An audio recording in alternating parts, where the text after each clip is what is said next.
ចាសួស្តីបងប្អូនទាំងអស់គ្នាបងប្អូនទាំងអស់គ្នាបងប្អូនស្គាល់ផ្លែហ្នឹងឯងបងប្អូនផ្លែហ្នឹងគេហៅផ្លែអីគេបានផ្លែច្រើនម្ល៉េះនេះអានេះមានទុំទៀតចាទុំវាចាប់ផ្ដើមឡើងពណ៌ខ្មៅរាងកម្មៅតិចៗមកហើយចំណែកអាពណ៌សលាយក្រហមហ្នឹងអាហ្នឹងខ្ចីឬក៏ចាស់ទេអញ្ចឹងនេះបងប្អូនអើយបានមកដើមហូបអត់អស់ទេផ្លែឡើងក្តាំងនិយាយពីថាផ្លែច្រើនមែនទេណាបងប្អូនខ្ញុំវិញខ្វះកហ្មងតែអត់សូវប៉ិនហូបទេព្រោះវាជូរពេកនិយាយពីថាមើលទៅសម្រស់វាអត់ស័ក្តិសមនឹងរសជាតិវាមើលទៅវាសមតែវាផ្អែមតែវាអត់ផ្អែមទេលេងជូរទៅហើយ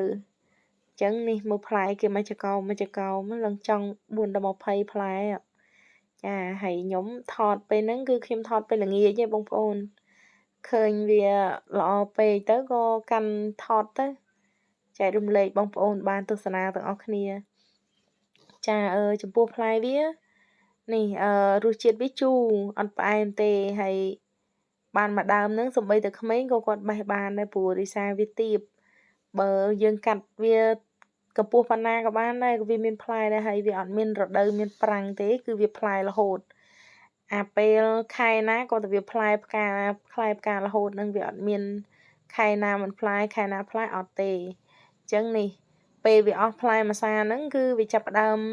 ពោកផ្កាមកទៀតហើយអញ្ចឹងវាតរហូតចាហើយចំពោះផ្លែវា